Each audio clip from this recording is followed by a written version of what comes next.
ce que j'aime dire à mes clients, c'est je ne suis pas là pour vous aider à lever des fonds. Moi, je suis là pour vous aider à lever des fonds dans les meilleures des conditions possibles. On va quoi, contacter quoi, 50 fonds, une cinquantaine? Alors ça, c'est quand on est optimiste. La clause qui fait très peur aux entrepreneurs, c'est... Virginie, bienvenue. Merci. Alors aujourd'hui, on va aborder le thème de la levée de fonds sous toutes ses formes. C'est quoi? Comment ça se passe? Qu'est-ce que ça apporte? Qu'est-ce qu'il faut faire, pas faire? Alors d'abord, est-ce que tu peux te présenter? Oui, alors je suis Virginie Lazès, je suis associée gérant chez Rothschild & Co à Paris. Je co-dirige l'équipe dédiée au secteur technologie, médias et télécom en Europe pour Rothschild. Ça fait 25 ans maintenant que je fais le même métier, c'est-à-dire conseil à des entreprises et des entrepreneurs du secteur de la tech sur leurs opérations de levée de fonds, de fusion-acquisition et d'introduction en bourse. J'ai rejoint Rothschild en 2015 pour créer cette équipe dédiée à la tech en France puis en Europe. Et précédemment, j'ai plutôt travaillé dans des boutiques anglo-saxonnes, puisque au début et au milieu des années 2000, il y avait assez peu de banques françaises qui s'intéressaient au secteur de la tech.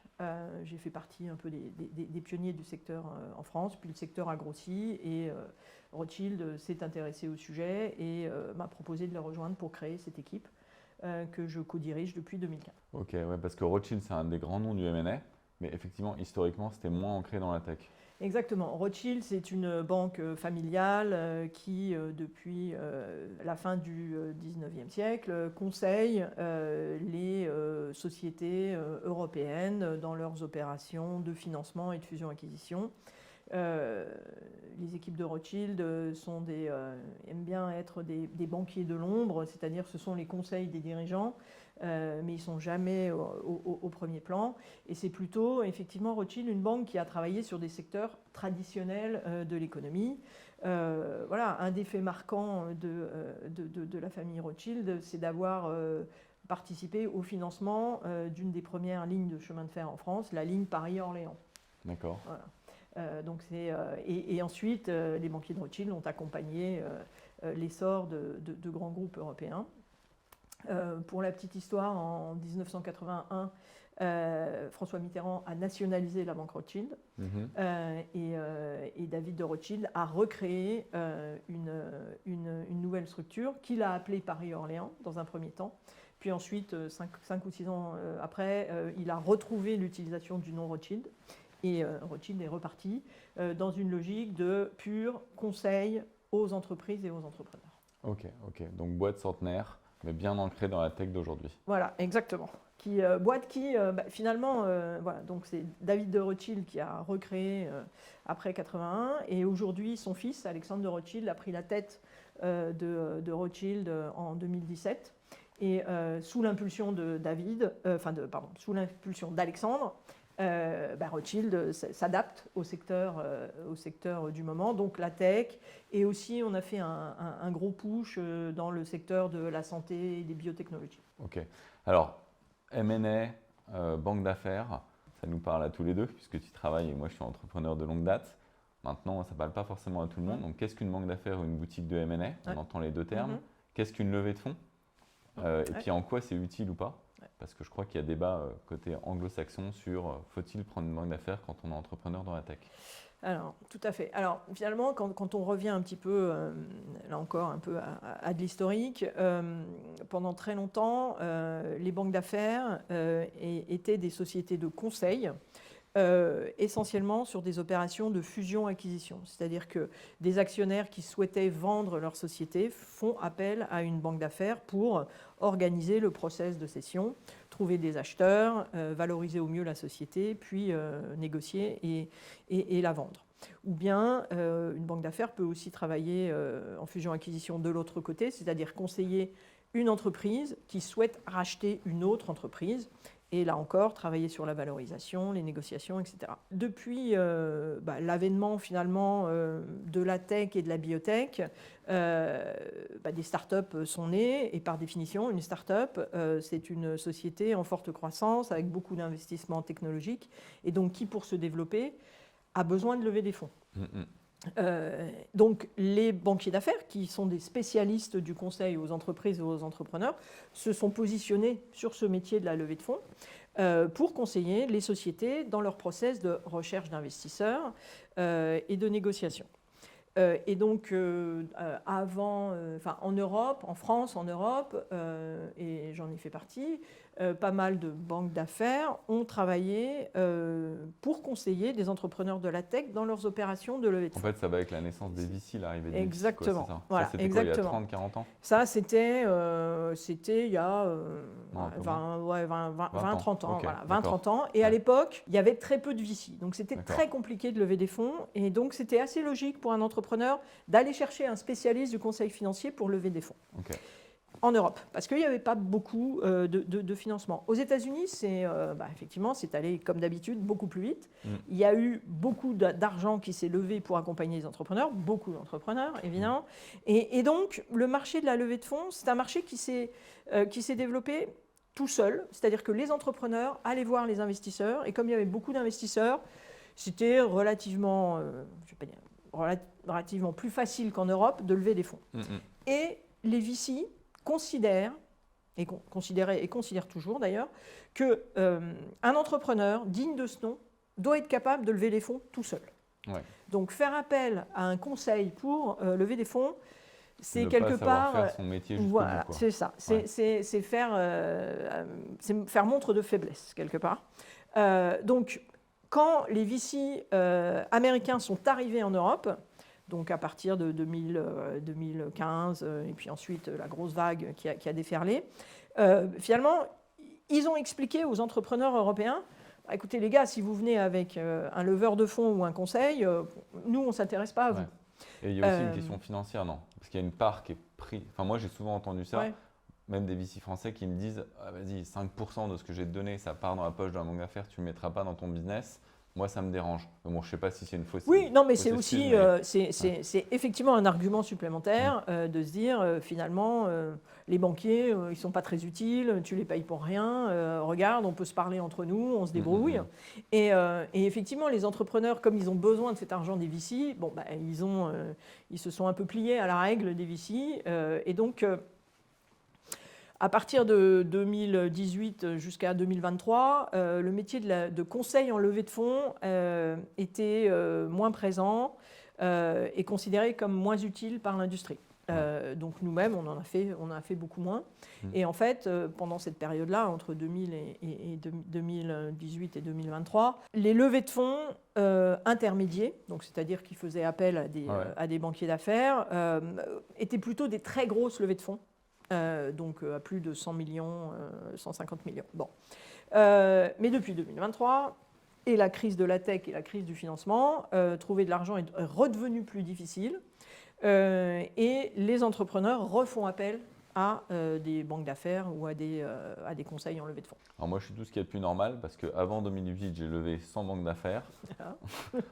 Enfin, pendant 100 et à nouveau maintenant avec. Voilà. Ça va, donc, je suis la tendance à la perfection. Voilà. Tout va bien.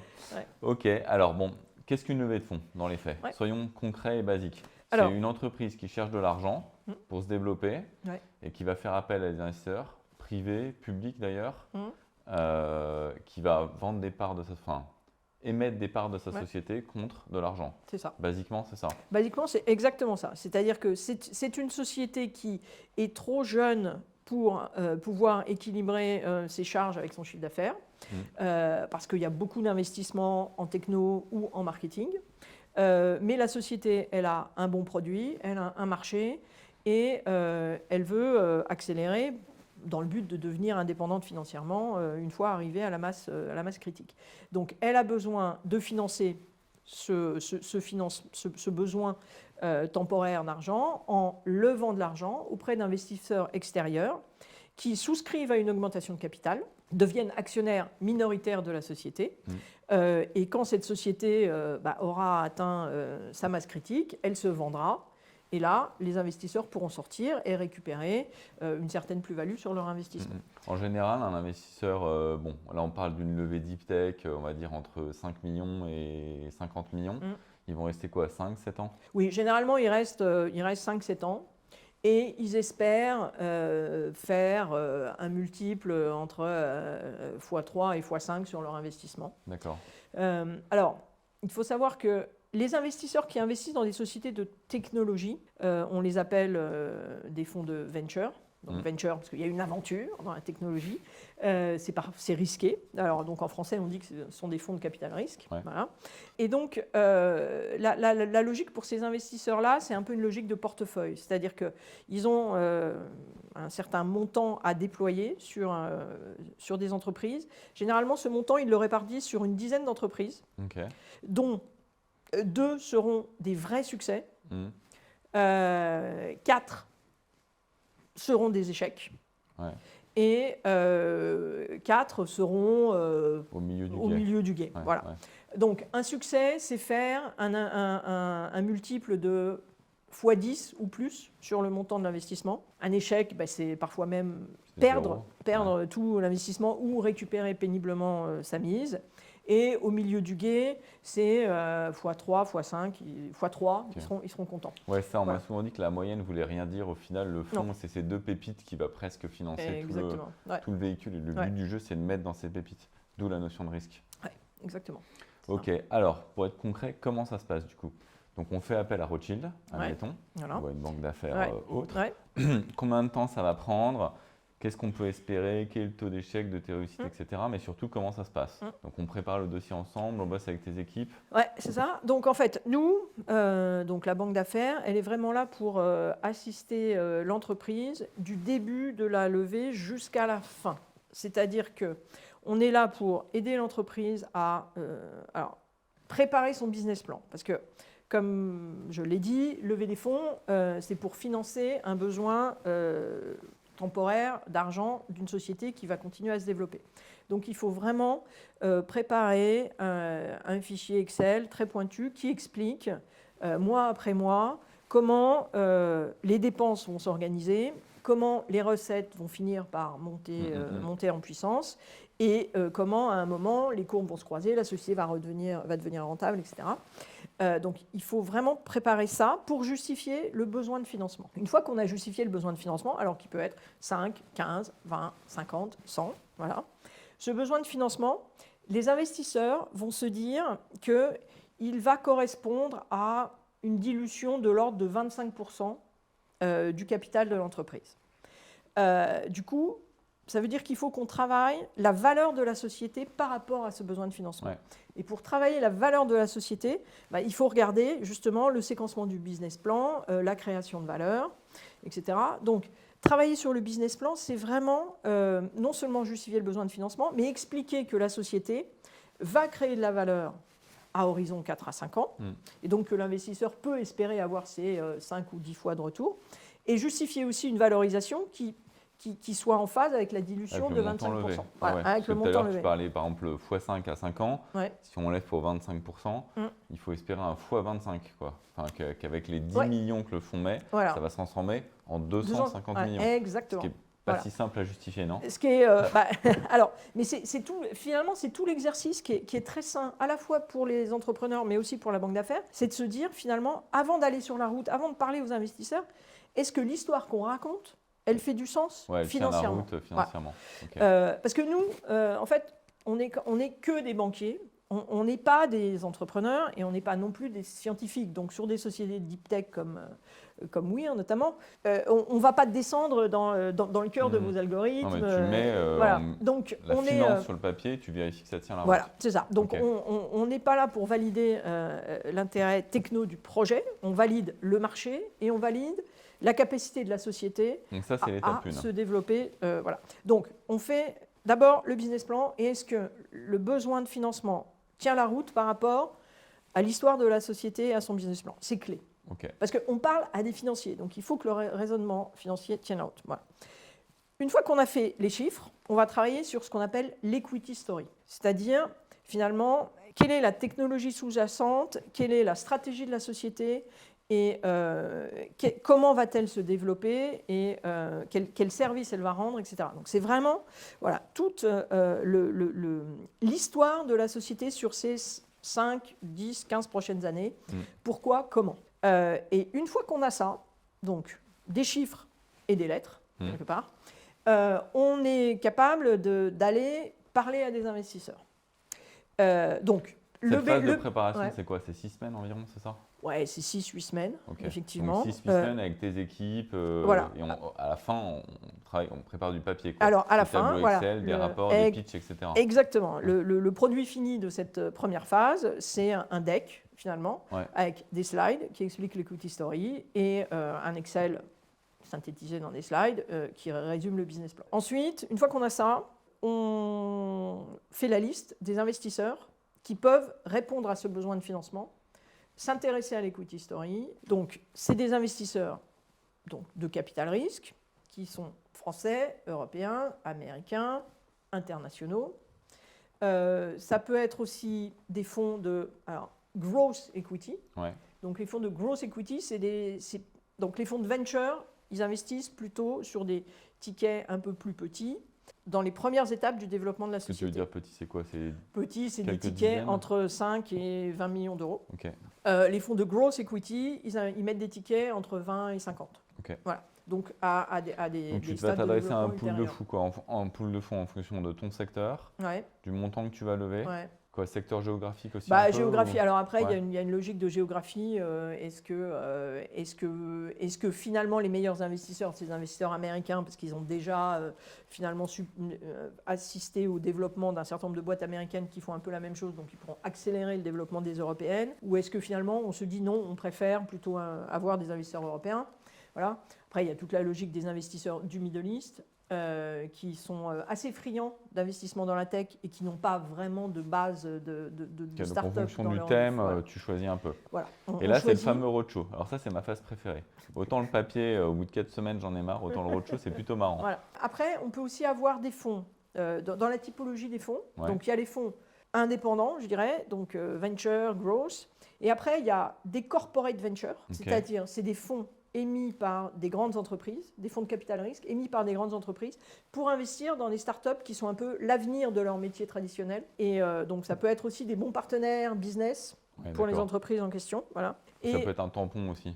Oui, exactement, de validité. De dire, au final, Thales a mis chez moi, en fait, Ouais. c'est son fonds, mais ça te fait un tampon. Exactement. Ouais. Après, tu parlais d'investisseurs publics. Il y a évidemment dans chacun des États européens des fonds dits souverains.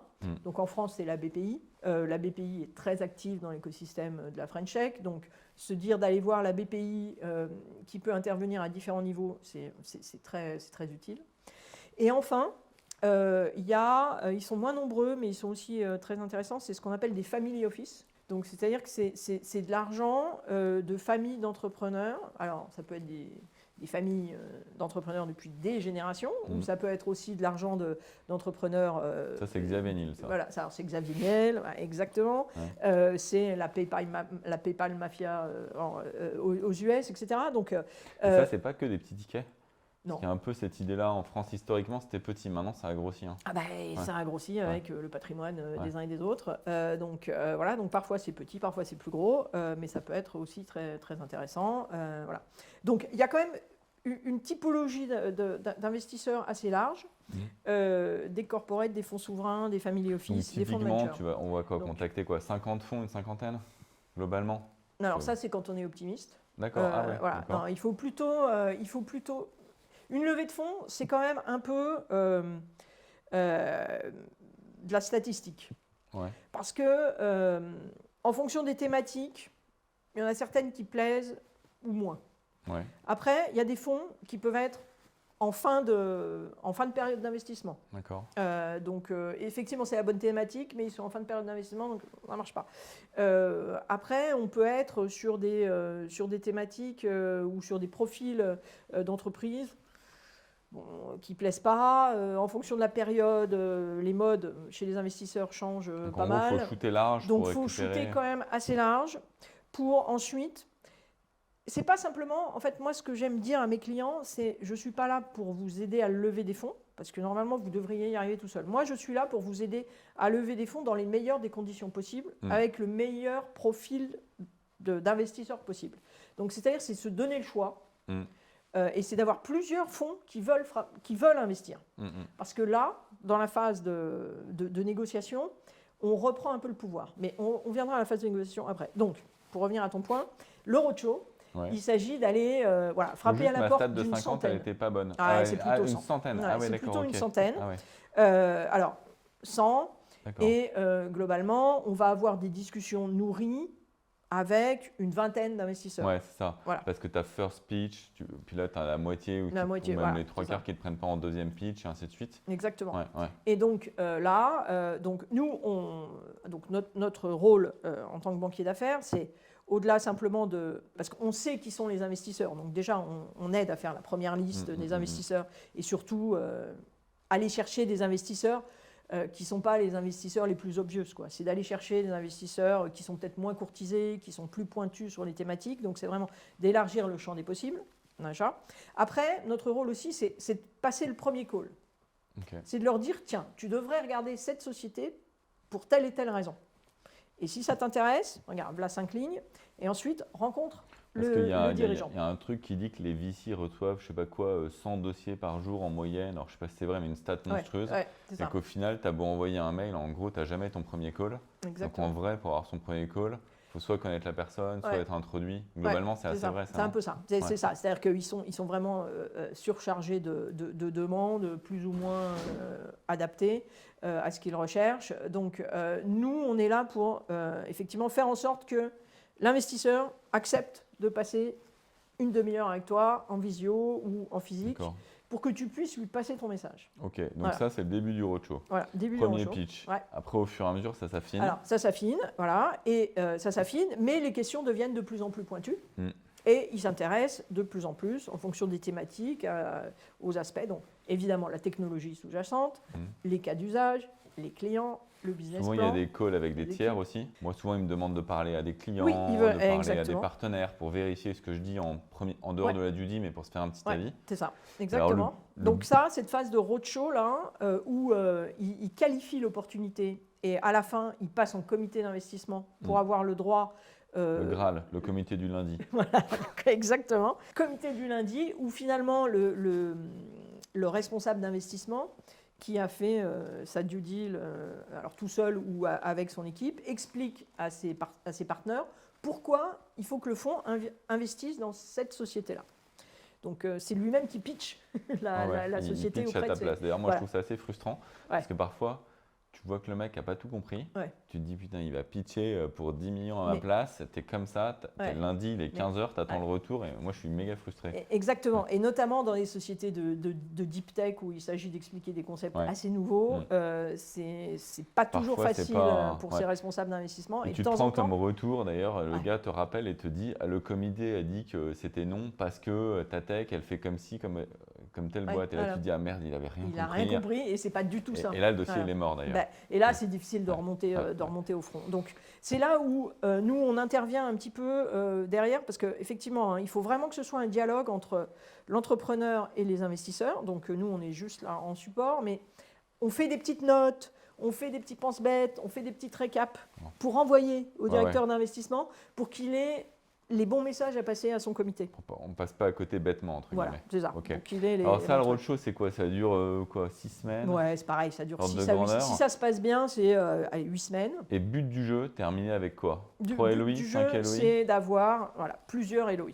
Plusieurs LOI.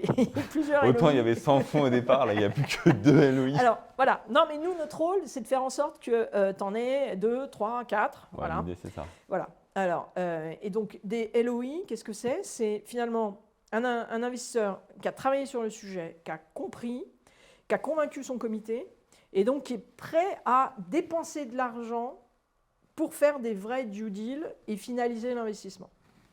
Donc, c'est quelque part, il est prêt à partir, quoi. Il est prêt à investir. Bon, il est convaincu. Les due diligence, ça va valider que tout ce qu'on lui a raconté en amont, c'est vrai. Qu'on ne lui a pas menti. Qu'on lui a pas menti. Il va vérifier qu'on ne lui a pas menti. Donc, comme on ne lui aura pas menti, globalement, une fois qu'il met sa LOI, on est d'ailleurs, les deals foirent combien de pourcents du temps à cause des due deals? Rarement, non? Non, très rarement. C'est très rare. Très rarement, non, très rarement.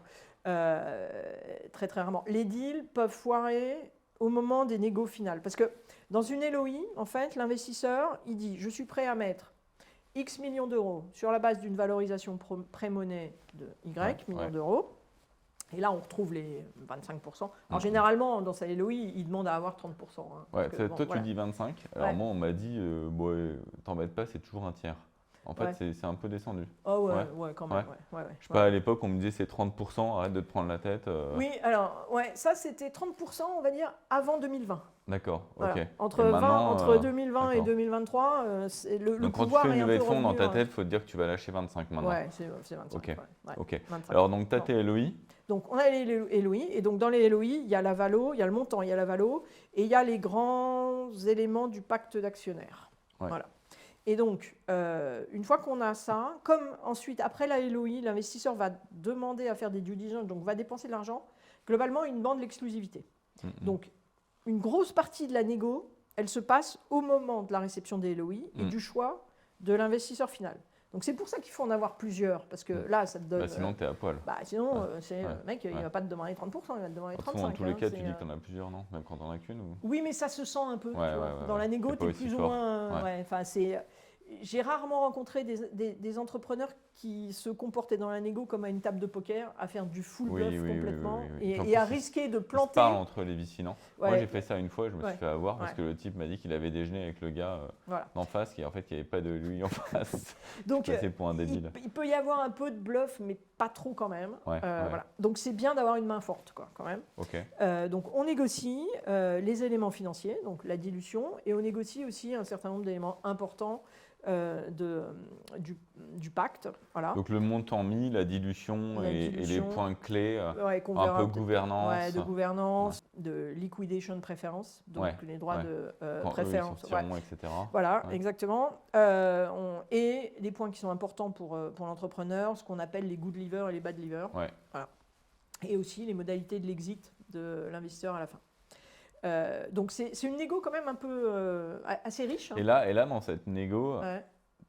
tu peux gagner beaucoup ou pas? Parce qu'en fait, moi, j'ai toujours l'impression que le gars qui va te shooter, je mets 10 millions pour 30%, Ouais. tu peux pas gratter énorme. Toi, tu as déjà gratté des facteurs Non, importants? le truc, alors en fait, c'est pas que la valorisation.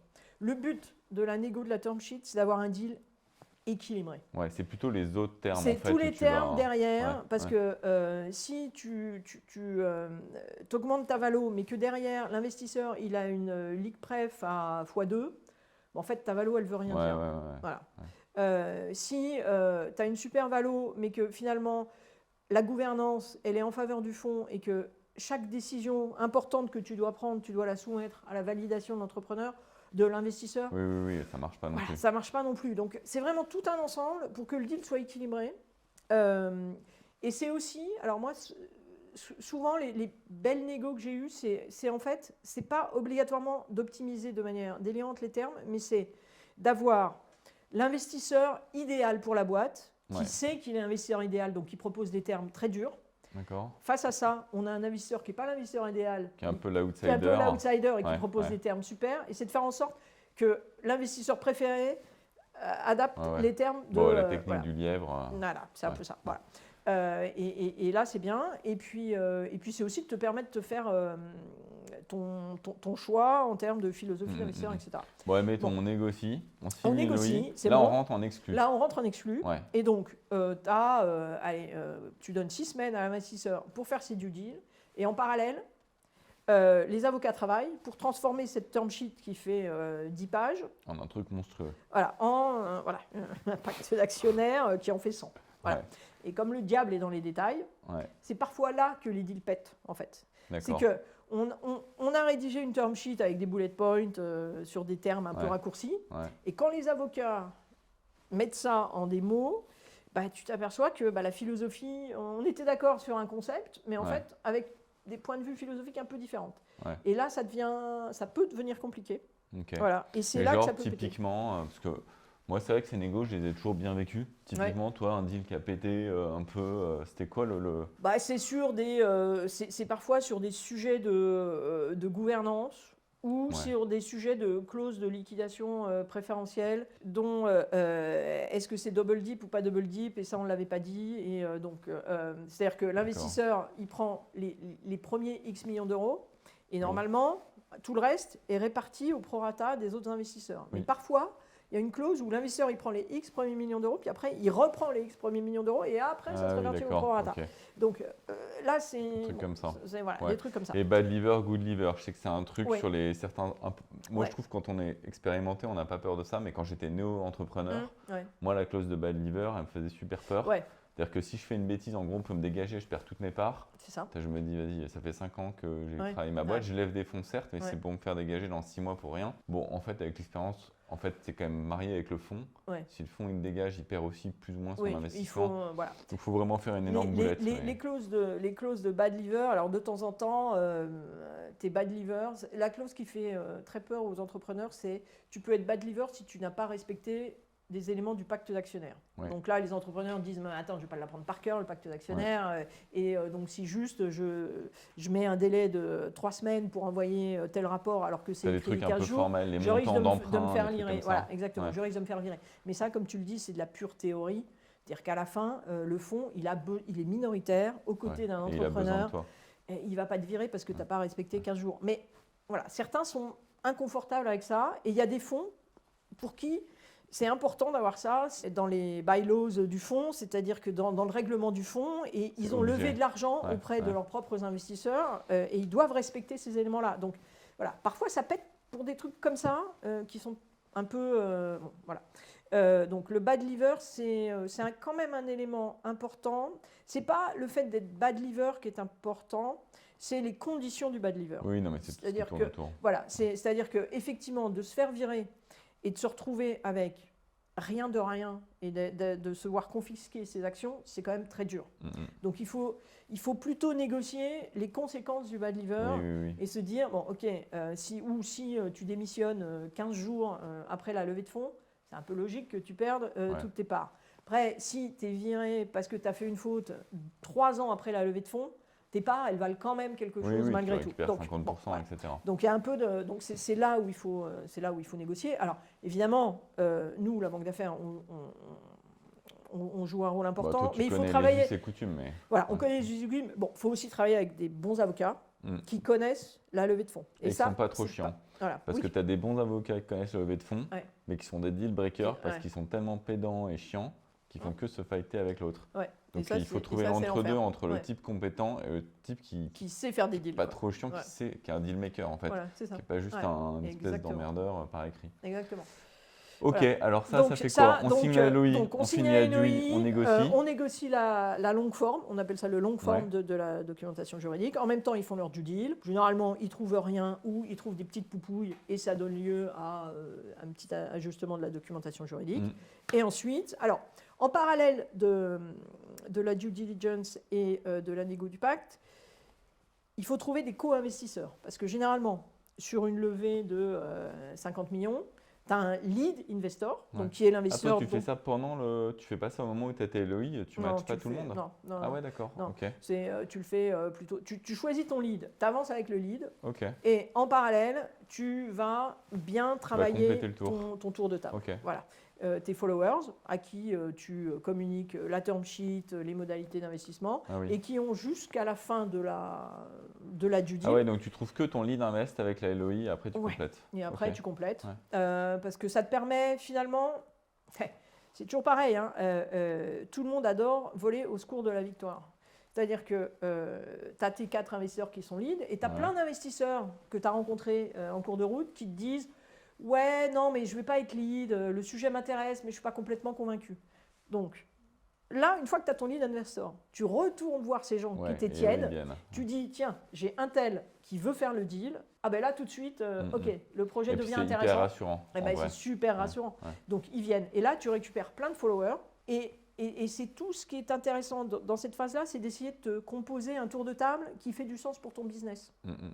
Donc, c'est là que tu peux faire venir des corporate ventures parce qu'ils vont t'amener une...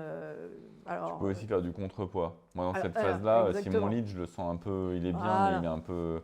Je vais prendre des followers un peu sympas qui vont me faire un contrepoids. Donc, tu choisis en fonction de la situation, tu essayes de composer un peu un tour de table sympathique, qui fait sens pour ton business, qui fait sens pour ta gouvernance. Voilà. Ok. Et puis à la fin, tu tu récupères tout le monde, tu leur fais signer l'ensemble de la documentation juridique, ils envoient le cash et tu fais le Et tu as le closing cash sur ton et là, compte. tu es parti. Bon, la totale, ça prend quoi? 6-9 mois? Ouais, on va dire 9 mois. Hein, quand même. 9 mois, bien, bien Ouais, compris. ouais, ouais. Ouais, parce 9 que le mois, début, c'est- ça va assez vite, en fait, préparer les documents, faire le roadshow, mais après, ça se rallonge. Après, ce que tu maîtrises bien, c'est la préparation et le contact initial des investisseurs. Après, Tu rentres dans un truc. tu es dans un truc, alors ça peut aller très vite, parce que si tu as 2 leads qui sont super chauds, qui comprennent tout de suite et qui veulent faire et qui veulent prendre l'autre de vitesse, ça s'accélère. Et donc ta phase de 2 mois entre le moment où tu leur parles et où tu as une term sheet, ça peut être 3-4 semaines. Là. Dans les années folles entre 2000 et 2023, tu avais des term sheets en 10 jours.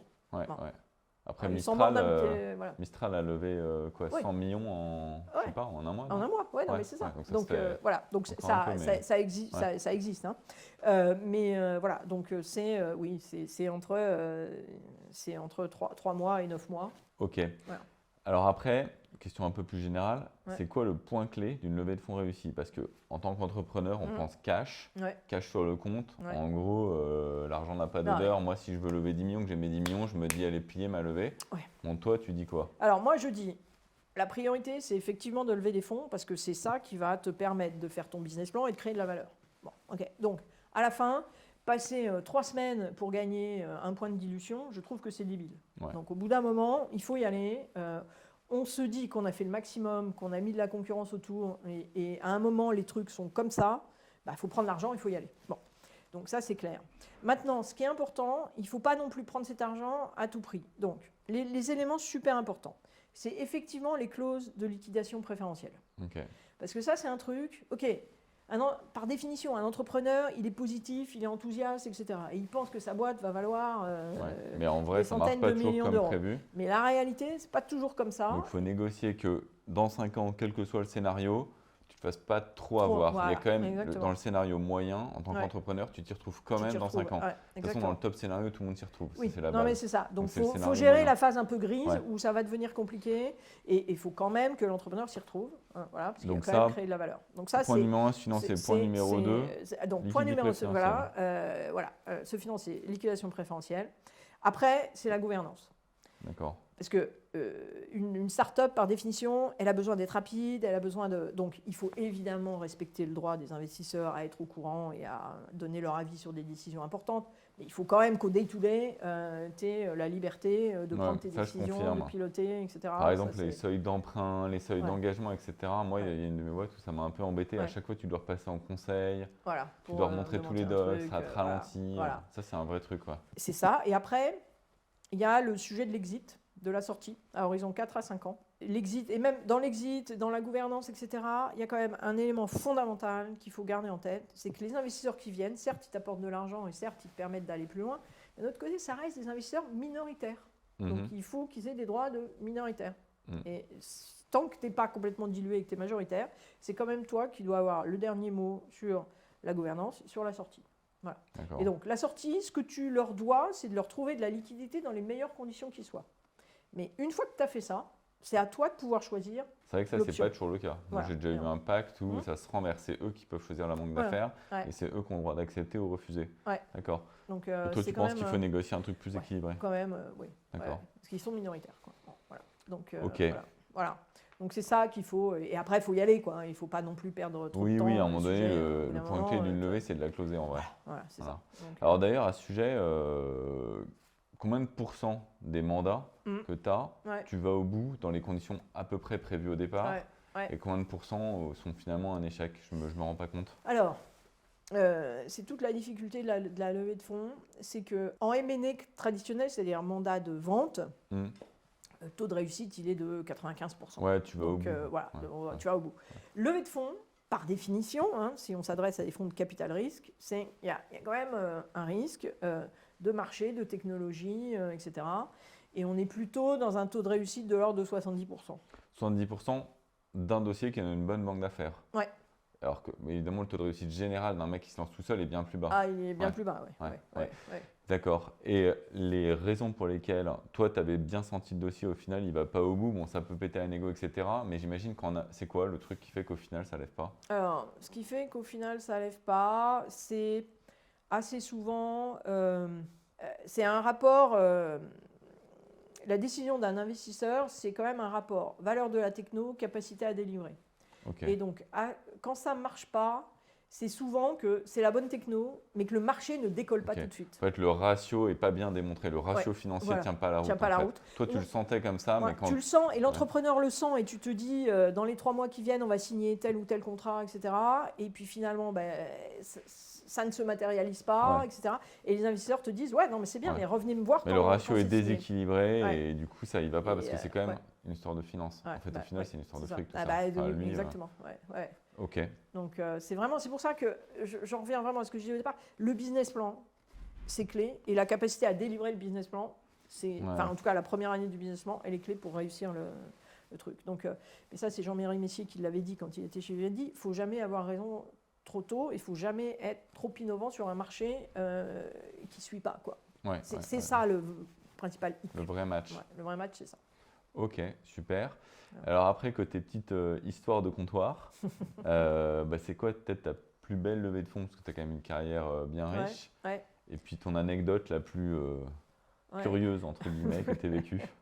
Alors, non, mais une belle histoire, une levée dont je suis très fière. C'est pas la plus grosse levée que j'ai faite, mais je suis vraiment fière, et c'est une des dernières levées que j'ai faites. Là, on a travaillé pour Alice et Bob, donc une société dans l'informatique quantique, sur une levée de 100 millions d'euros là, qui a été communiquée en janvier C'était une série 2025. quoi? B? C'était une série B, Ok. série B de 100 millions d'euros sur une société de recherche pure. Parce que le quantique, aujourd'hui, l'ordinateur, il ne calcule pas. Et voilà, il ne calcule pas. Ouais. Donc on est vraiment sur des maths et de la physique pure. D'une société créée par des ingénieurs français ultra brillants, Polytechnique et Centrale, et on est allé démontrer la valeur de la science auprès d'investisseurs, et on a réussi à convaincre le Qatar, la BPI, AXA Venture Partners et un certain nombre justement de corporate ventures de l'univers de la banque et de la finance, qui sont les premiers clients. Et dans ce cas-là, justement, l'exit à 5 ans, c'est quoi? Parce qu'en fait, dans 5 ans, il y aura l'ordi ou il n'y aura pas l'ordi? Alors, le play d'Alice et Bob, mais alors, le play des startups du quantique, c'est de dire que le moment quantique, il sera aux alentours de 2030. D'accord, ok. Voilà.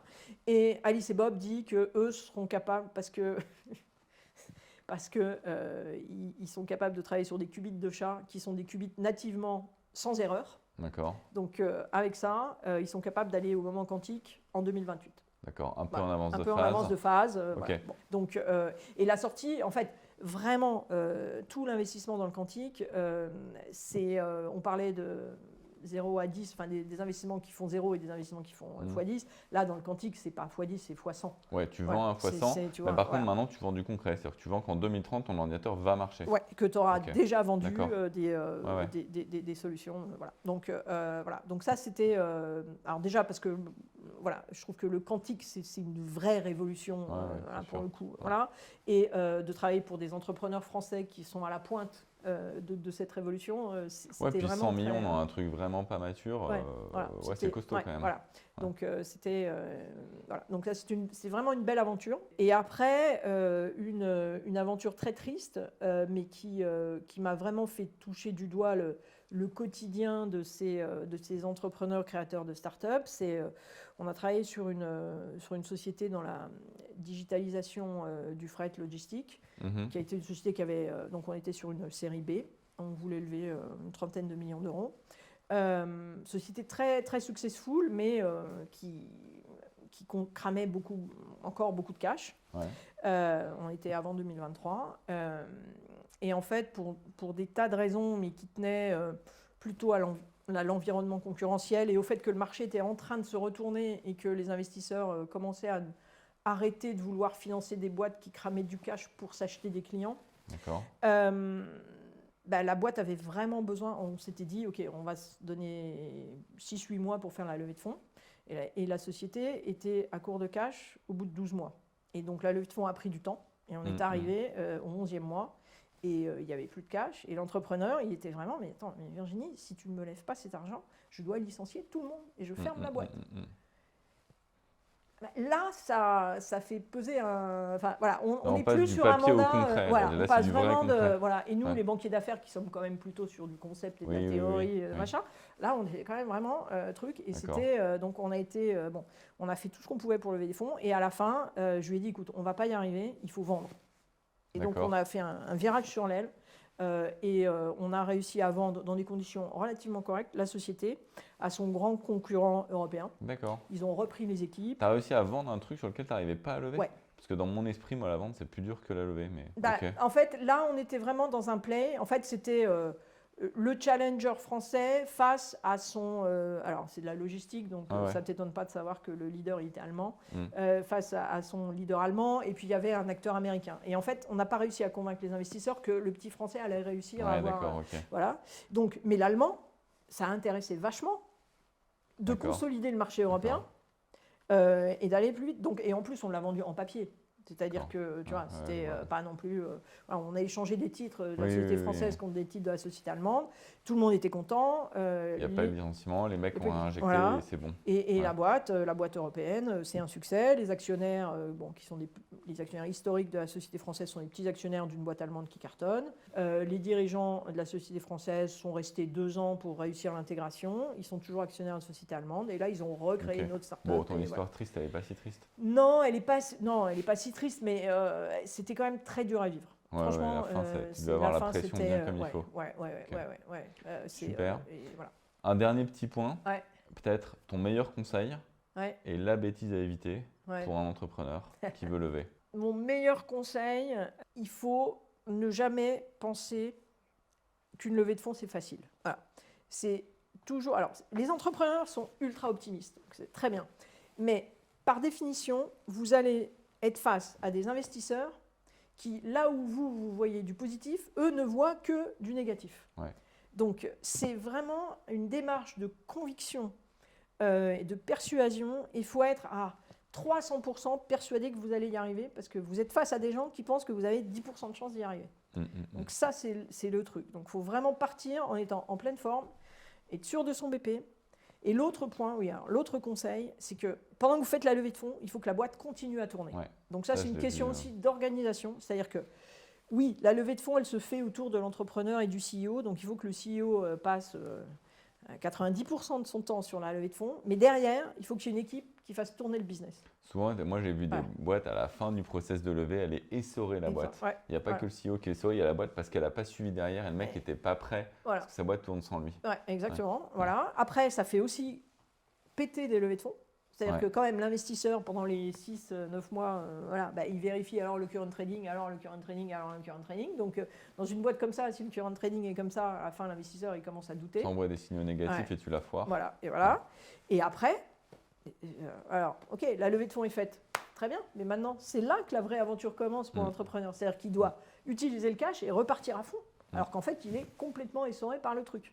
Donc, c'est pour ça qu'il faut vraiment être très organisé et avoir une équipe en interne qui prend le relais. Parce que le CEO qui fait la levée, qui fait tourner la boîte et qui après doit enchaîner.